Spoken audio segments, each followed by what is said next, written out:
Hi everyone. Today we are back to our fireside chat. I'm very excited because all the month of August we're going to talk about yoga and different types of yoga, different subjects related or that involve yoga, and we have amazing speakers or people that actually are going to I will be interviewing. Soon I'm waiting for our very first guest, Lisa Pineda, to join, and then we are going to have her very soon. I think Lisa will be very soon with us. Hi, Paula. Hey Lisa, how are How you? are you, my dear Good, friend? good, good. Happy Nice to to have see you you. here. Thank you so much for having me. I'm so excited to see you. It's been a while, so thanks for having me. I'm very excited to be a part of your fireside chat series. Yes, great. And then I was explaining that with you, we're starting this fireside series about yoga. And then during the entire month of August, we will talking and dedicating the month to everything related to yoga. So, since this is a fireside chat, it goes very quick. It's only 15 minutes. So, Lisa, are you ready to start? Let's go. I'm Let's ready. do it. So, Lisa, can you please share with us who is Lisa or who was Lisa before yoga? That's a great question. So Lisa was a completely different person before she started a yoga practice. I would say Lisa was a very driven and results oriented person. I worked in the corporate world. I was type A. I still kind of am, but the yoga has helped soften that edge a bit. I worked in multimedia for a long time, and what I did was I was a producer, and I had actually worked through several types of jobs. And as I moved up the so-called corporate ladder, I was able to do some international traveling, and I really enjoyed my job. However, I always felt like something like a part of me was missing.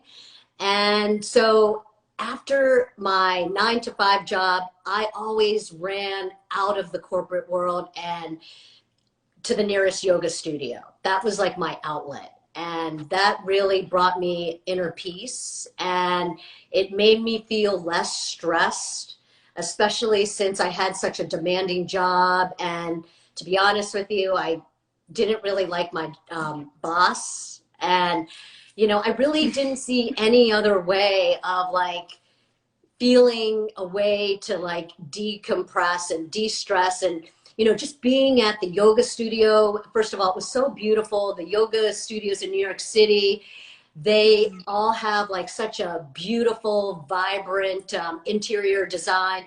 And the Right. people, yeah, and the people that attended the classes, they all seemed to be so happy. And they left looking so de-stressed. So I really enjoyed being a part of that yoga community.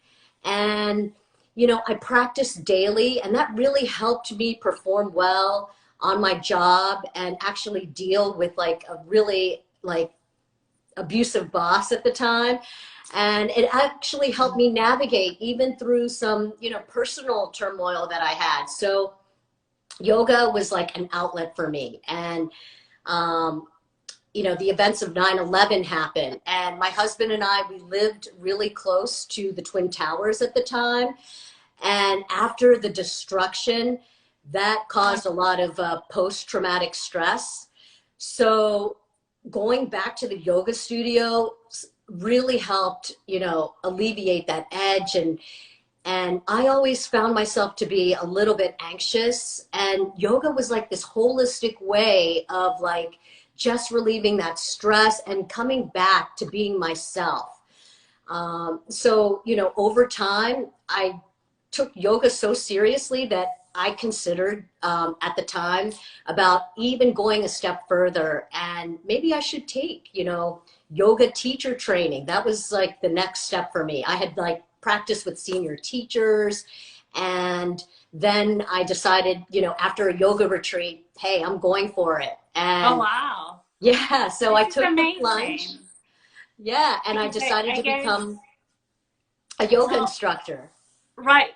And then I think you're talking about that click that you have during your practice, um, your yoga practice, and also the transition from being a student to becoming a teacher. And I think that's a pretty big transition, especially for someone that works in corporate America and then wants to kind of step back or step forward. I would call it a step forward, and you say, hey, I want to do something for myself and something that I'm passionate, something that I enjoy. And then sometimes it doesn't bring the same amount of money, right? There are Exactly. sacrifices on that side, and then that we have to be aware of. But it brings enormous amount of joy, and more than joy, I would say tranquility. So, Lisa, can you explain a bit before we dive into yoga for fertility? How was the transition from being a passionate student to becoming a yoga instructor? Sure. So, it took a lot of courage and a lot of vulnerability to just say that, I am giving up this like stable, bi-weekly, bi-monthly income, to just leave it behind and say, hey, I'm taking the plunge. And, my yoga pay wasn't even like a quarter at the time of what I was even making. I mean, my parents frowned upon that. I come from, an Asian family where they want you to be a doctor, a lawyer, and, being an entrepreneur, and how much more a yoga instructor was, uh, not exactly like the safe route. Like they, would support me in whatever I wanted to do, but for the most part, they just wanted me to have like a very secure background. So, it took a lot of guts basically, but I decided to just go for it. And from there, I took the teacher training, and basically it was, life changing for me. It took a while to get to where I am today because, right now I have my full-time yoga business. I'm not, doing anything else except I'm teaching yoga predominantly privately, and I teach it online now that the pandemic has hit, and it's actually taken off within the past 5 years. So I can honestly say I'm so grateful to be doing what I love, and there may have been some hiccups initially and along the start, but hands down, the yoga practice has changed me and made me become the person that I am today. This is beautiful to hear. And then, Lisa, there is something that you specializes on that is yoga for fertility. And I would say you create that basically. And then, can you tell us a bit?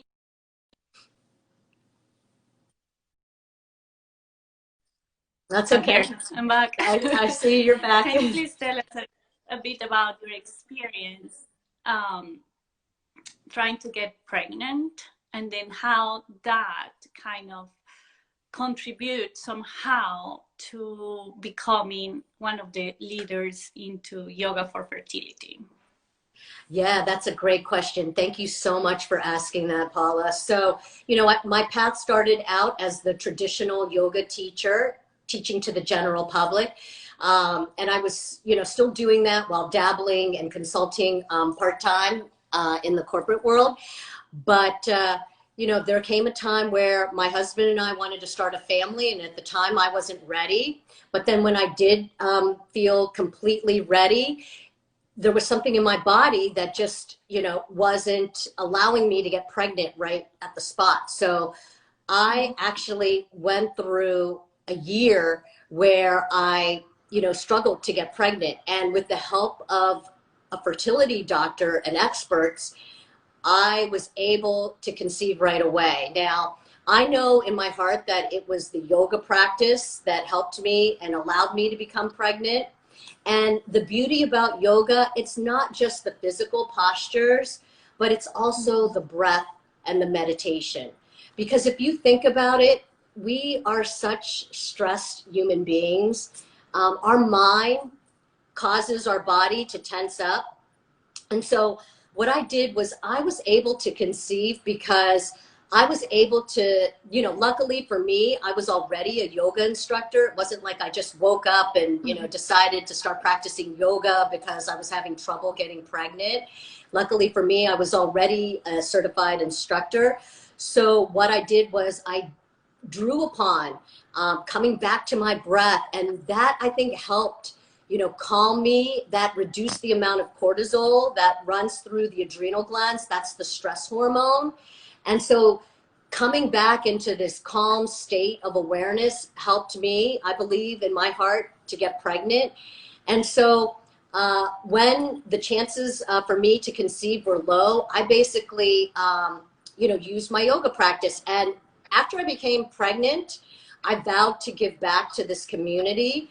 So a year after my son was born, I basically conceived this idea and went to all the fertility clinics and yoga studios in Manhattan, and they welcomed me with open arms. And I created this sacred space where individuals, women, and families who were struggling to get pregnant could come here for a safe space to talk about their struggles and to help them conceive. So my yoga for fertility business is a lot with, just drawing back on some of the physical postures and the breath and the meditation. Could you give us a quick example of what an exercise, or like either physical exercise or breathing exercise or a very short meditation look like for someone that is trying to relax and get the body ready to conceive? Sure. So when I go in and work with fertility clinics or a yoga studio or even a private client, the first thing that I do is I just try to get that person to relax, because what they're going through is so stressful enough. And when your body and your mind aren't synced up, there's no way that your body's going to be able to receive. And that's the first step. So what I do is I like to take them into a guided meditation, and that will last for a couple of minutes, and they can connect. They don't have to pack up their luggage and travel and sit cross-legged on top of a mountaintop. They can just use their surrounding. It's called mindfulness meditation, which I'm also certified. And the beauty is I use the science. Because I have also a science background, I use the science behind yoga to help with the postures. So what I do is I get them into a relaxed state through a guided meditation, and then I take them through a brief breath work, which really helps to clear the chatter in the mind. So a quick example is alternate nostril breathing. What you would do here is lift up your right hand, you lower maybe the index and the middle finger, and then maybe place the middle and the pointer finger on your forehead, whatever feels right. So it kind of looks like you're hitchhiking. I place my thumb on my right nostril. So this alternate nostril breathing is a nice way to just calm the mind. I inhale deeply through the left nostril on a count of 3, 2, 1. And I hold with taking the ring finger right against the left nostril. And then I maybe tuck the chin to the chest and I hold the breath just for a brief moment. And then I release the thumb off the right nostril. And I try not to dump exhale on all one shot. What I do is I exhale on a count of 3, 2, 1. And you can even use whatever number you like. So we do that back and forth. And what it does, it brings the body and the mind back to an equilibrium state. And it's really conducive.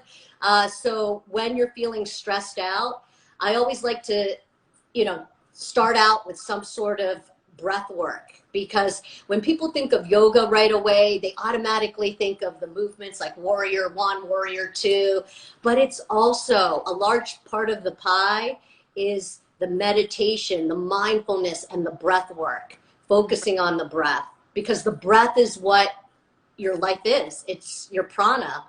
What they call it in yoga is the life force.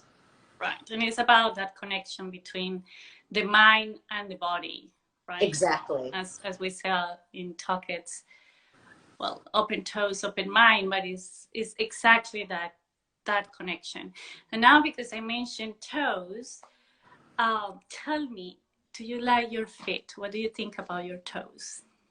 I love having access to my toes, because you know what? As humans, we neglect our toes. If you think about it, our feet, our toes, you know, our lower extremities, basically, they bring us everywhere we want to go in life. And, you know, one of the foundations of my yoga practice is, you know, when I do the guided meditation, I immediately bring the student's mind down to the feet, because they forget about the feet and they neglect the toes, and they're an important part of our body. So my very last question, and actually you were one of the instructors that tried Tucketts very early on. Yes, in fact, it was actually before even launching. Yes, Tucketts have evolved since then, and you have seen that. And then, so tell me, why do you love Tucketts? I absolutely love Tucketts. So, you know, Paula, remember these? Yeah. These are one of the first pairs, and I'm so honored, and I still have it. Why I love Tucketts is because the open toe, open mind. I love that because I feel the freedom in my feet, and I love the fact that the fabric, you know, the feeling of my toes in the fabric, and you know, who can, like, these designs are so beautiful. I love the fact that I can use it. If I forget my mat, for instance, I host yoga retreats. I don't need a mat. All I need, I can work out, I can pack my Tucketts, which is so easily accessible, and I can travel with it whether I'm going out of town or just in my backyard. And, you know, in today's pandemic world, you don't want to be schlepping around so much gear. So I can honestly say Tucketts is timeless. Great. This is beautiful. Lisa, thank you so much, and I hope to have you My back. pleasure. Because I would like, I would like for you to share your story about Danny. I think I watched a TED Talk, and actually Lisa is also a TED speaker. And you had an amazing story about Danny, a blind person, and the work that you did and everything that happened around that at the same time. So I will have you back another time. For now, I would love that. Time is over, and this is a very short fireside chat. Thank you so much for being so open and sharing so many personal things. And my pleasure. I know many people go through the same, and I always said, like, the pictures that we see are one thing, and what people live is sometimes totally different, right? So just thank you for being an inspiration. Absolutely. And see you soon. Sounds great. Thank you for having me, Paula. Take care. Bye-bye. Bye.